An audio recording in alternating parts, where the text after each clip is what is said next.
میں اگر جلال صاحب کو لے لوں کوئکلی بریک سے پہلے، جلال صاحب آپ پاکستان تو ظاہر چاہے گا کہ افغانستان میں امن ہو، یہاں پر اسٹیبلٹی ہو، چین بھی چاہے گا، لیکن بہت سی ایسی طاقتیں ہیں جیسے ہندوستان ہے، وہ چاہیں گے کہ افغانستان میں امریکہ کے، کیونکہ ان کے لیے اپرچونٹی یہی ہوگی کہ دوبارہ وہاں پہ خانہ جنگی ہو، وہاں پہ معاملات ٹھیک نہ ہو سکیں. آپ کو کیا لگ رہا ہے؟ Thank you very much. دیکھیے جی، یہ کہنا کہ ہندوستان کوئی افیکٹو کردار ادا کر سکتا ہے ایز اے اسپوائلر، تو یہ ایک فار فیچڈ آئیڈیا اس لیے ہوگا کہ افغانستان کے تمام فیکشنز اس وقت امن کے خواہاں ہیں. طالبان بھی امن چاہتے ہیں، اور جتنے باقی فیکشنز ہیں وہ سب لوگ بھی، اور بحیثیت قوم ان لوگوں نے بہت بڑی قیمت ادا کی ہے. 40 برس کی بات ہم کر رہے ہیں رشین انویژن کے بعد سے، تو وہاں بھی امن کی خواہش ہے. پاکستان بھی اس بات کا متمنی بھی ہے اور تمام تر کوششیں بھی کر چکا ہے اور ابھی بھی کر رہا ہے کہ وہاں پہ امن ہو. یہ عبداللہ کا وزٹ جو ہے، یہ کانفیڈنس بلڈنگ کے لیے انتہائی اہم حیثیت رکھتا ہے، کیونکہ جس عدم اعتماد کی بات ہم کر رہے ہیں، یا ان کی نظرن افیلیشن یا نان پختون کا ریپریزنٹیٹو ہونا، اور اس وقت ریکنسیلیشن کمیٹی کو ہیڈ کرنا ایک انتہائی اہم پوزیشن ہے. اب یہ بات بھی بڑی درست ہے، اور میرے خیال میں بڑے کمپریہنسو 2 ویوز آپ کے پاس امریکہ سے اور رستم شاہ محمد صاحب کا آ گیا ہے کہ یہ سارا کچھ آپ تک کف نہیں ہو رہا. اس کے پیچھے بہت بڑی ایفرٹ ہے. اگر 2 ڈیکیڈز کی طالبان کی سٹرگل ہے اور 2 ڈیکیڈز کی اشرف غنی اور کارزئی اور عبداللہ صاحب کی حکومت ہے، اور عبداللہ صاحب کی اس وقت نظرن الائنس کی ایک جو کوارڈینیشن اور کوآپریشن تھا امریکن فورسز کے ساتھ، اس سارے ماضی کو اگر سامنے رکھیں تو اب ماضی کو بھلا کے آگے بڑھنا ہوگا. اور اگر نان انٹرفیئرنس رہے، میں آپ کو ایک پنچ لائن دے دیتا ہوں کہ اگر امریکہ، پاکستان اور کوئی اپنی ول امپوز نہ کرنا چاہے تو بہت اچھے طریقے سے Afghans are capable of solving their problem. وہ اپنے مسائل حل کر سکتے ہیں. اس میں کلچر بھی ہوگا، ٹریڈیشن بھی ہوں گی، مذہب بھی ہوگا اور سیاست بھی ہوگی، لیکن وہ حل کرنے کی صلاحیت رکھتے ہیں اور وہ اس کا حل بھی ڈھونڈ لیں گے. مجھے دیکھیے، خواہش ہونا ایک بات ہے اور کیپیبلٹی ہونا بالکل دوسری ہے. یہ جو ہم بات کرتے ہیں نا کہ ہم نے 80,000 شہادتیں ہوئی، ہمارا اتنا زیادہ نقصان ہوا ہے، اس میں ہماری ماضی کی غلطیاں بھی شامل ہیں. اس میں ہمارا جو اس وقت امریکن فورسز کے ساتھ کوآپریشن تھا، جس طریقے سے طالبان کے خلاف ہم نے تعاون کیا، بری اور ہوائی راستوں کا، جس طرح کے ہم نے ان کے بیسز پرووائڈ کر دیے، تو اس کا ایک ریئیکشن آیا تھا جو آیا اور گزر گیا. اور اب جو طالبان ہیں ان کے ساتھ بات دیکھیے، سمجھنے والی بات یہ ہے کہ ہندوستان بے شک یہ کہتا رہے، وہ پروپیگیٹ پوری دنیا میں کرے گا، لیکن پاکستان نہ کوئی پراکسیز وار کشمیر میں کر رہا ہے، نہ وہ کرنا چاہتا ہے. ان کا یہ نیریٹو رہا ہے کہ اگر افغانستان میں امن ہوگا تو یہاں سے طالبان اینڈ فریڈم فائٹرز جائیں گے، اور افغانستان جو کشمیر کے اندر ایک فریڈم کی سٹرگل ہو رہی ہے اس کو ری انفورس کریں گے، اور اس کی معاونت پاکستان کرے گا. یہ وہ نیگیٹو نیریٹو ہے جو ہندوستان پوری دنیا کو بیچتا ہے.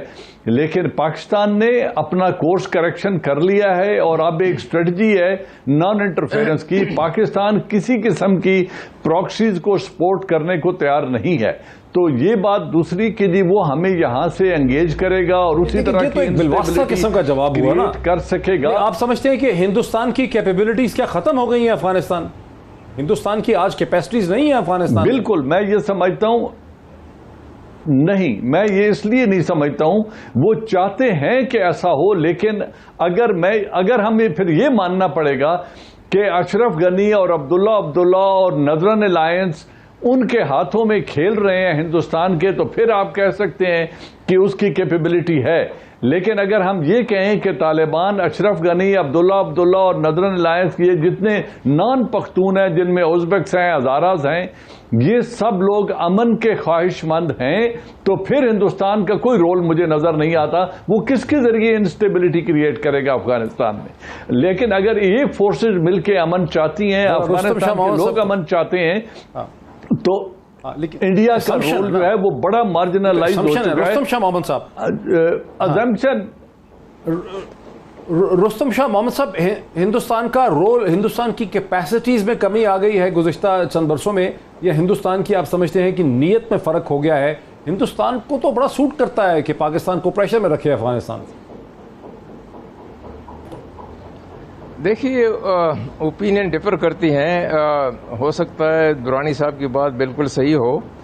میرا اپنا یہ خیال ہے کہ ہندوستان کو ایک پرامن اور اسٹیبل افغانستان سے بہت زیادہ فوائد ہیں. نمبر ایک، ہندوستان کی وہاں $2.5 بلین سے زیادہ انویسٹمنٹ ہے. وہ انویسٹمنٹ اس وقت محفوظ ہو جاتی ہے جب افغانستان میں امن ہو. اگر وہاں پہ خانہ جنگی شروع ہو جائے تو یہ ساری انویسٹمنٹ جو ہے ان کی بیکار چلی جائے گی. نمبر دو، ہندوستان ایک انرجی ڈیفیسٹ ملک ہے اور سینٹرل ایشیا سے ہائیڈرو کاربن ریسورسز کا محتاج ہے.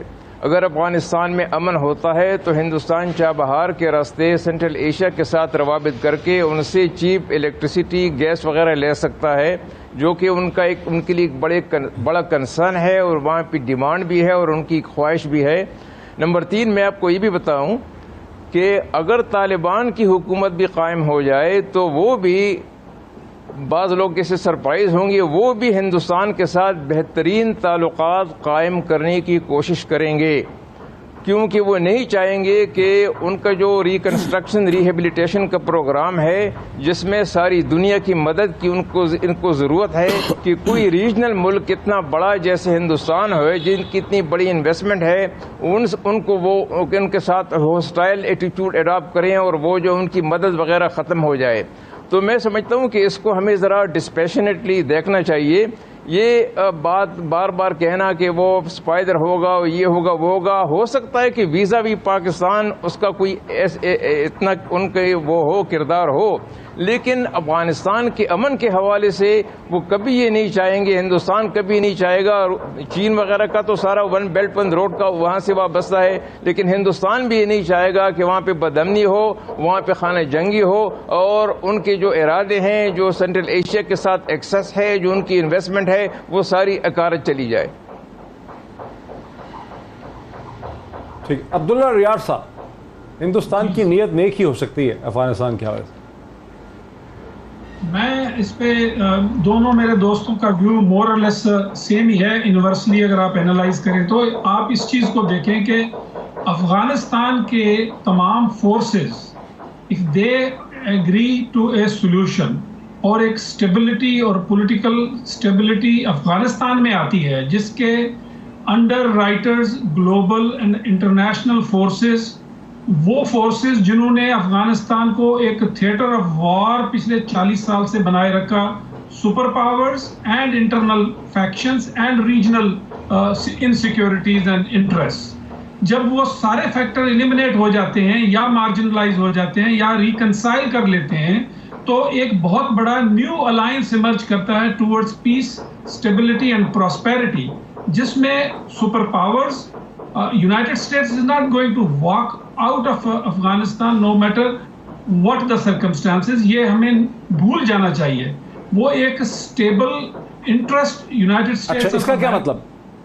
اس کا مطلب یہ ہے کہ امریکہ، میں نہیں دیکھ رہا کہ اگلی اپریل مئی کے بعد امریکہ وہاں پہ ایک ڈیکلیریشن آف پیس ہو جائے گا اور Americans would pull out the forces, اور اس کے بعد ان کا کوئی انٹرسٹ نہیں ہوگا افغانستان میں. ان کا انٹرسٹ انٹرلنکڈ ہوگا، ان کا continuity of the integrated economic development, اس اکنامک اپرچونٹی کو ہارنس کرنا اور اس development of Afghanistan and stabilisation of the and exploiting the resources جو اس اگر ریجن ان میں. کے فورسز ہوں گے ہی نہیں، اگر ان کی فورسز ہوں گی نہیں تو بیلنس آف پاور کیسے رکھیں گے؟ وہ فورسز ہی نہیں ہوں گی ground. I am of the view کہ فورسز کے ساتھ بیلنس آف پاور نہیں ہے، اکنامک انسٹرومنٹس کے تھرو بیلنس آف پاور آئے گا.